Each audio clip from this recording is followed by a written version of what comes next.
मराठा आरक्षण से ओबीसी कोटे पर क्या पड़ेगा असर?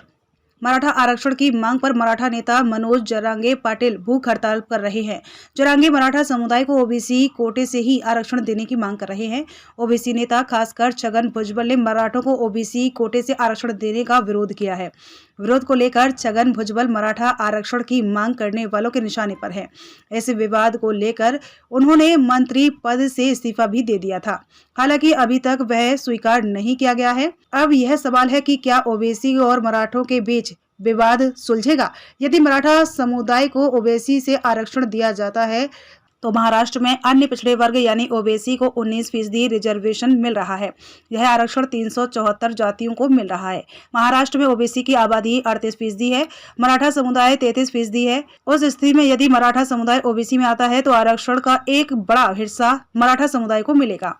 ओबीसी के हिस्से में आरक्षण कम होगा। एक बार जब ओबीसी और मराठा दोनों समुदाय ओबीसी आरक्षण के अंतर्गत आ जाएंगे तो आरक्षण दोनों समुदायों के बीच विभाजित हो जाएगा, लेकिन आरक्षण का प्रतिशत जो 19% है वो हमेशा बना रहेगा। 2 करोड़ मराठा समुदाय को मिलेगा आरक्षण। ओबीसी में कुणबी समुदाय शामिल है। कुणबी समुदाय मराठा है, इसीलिए जरांगे का कहना है कि सभी मराठों को कुणबी प्रमाण पत्र मिलना चाहिए। उनका कहना है कि मराठा समुदाय के लोगों के रिश्तेदारों को भी कुणबी प्रमाण पत्र मिलना चाहिए। इसी के तहत सरकार ने मराठा समुदाय को कुणबी सर्टिफिकेट दिया है।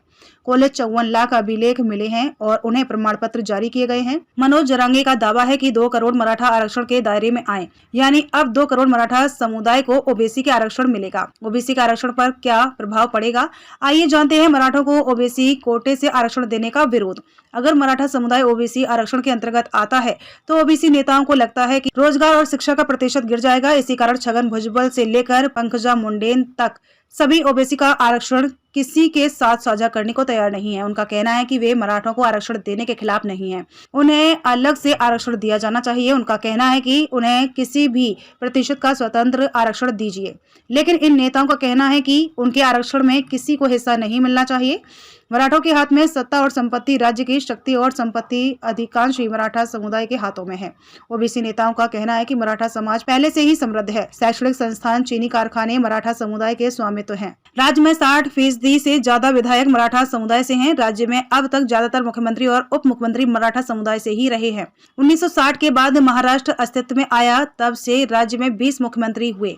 इन 20 मुख्यमंत्रियों में से 12 मराठा समुदाय से थे। फिलहाल मौजूदा मुख्यमंत्री एकनाथ शिंदे और उप मुख्यमंत्री अजित पवार भी मराठा हैं। 20-21 फरवरी को विधानसभा का विशेष सत्र।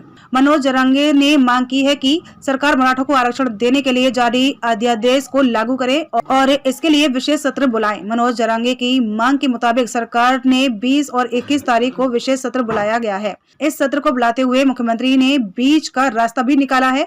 सरकार का कहना है कि सरकार कुणबी प्रमाण पत्र देकर रिकॉर्ड ढूंढने वाले सभी मराठों को ओबीसी के आरक्षण देंगे, लेकिन मुख्यमंत्री एकनाथ शिंदे ने कहा है कि हम मराठा समुदाय को अलग से आरक्षण देंगे जिनका रिकॉर्ड नहीं मिला है। मुख्यमंत्री ने ओबीसी और मराठा आरक्षण विवाद पर लगाम लगाने के लिए यह उपाय सुझाया है। देखना होगा कि मराठा समाज से क्या प्रतिक्रिया मिलती है।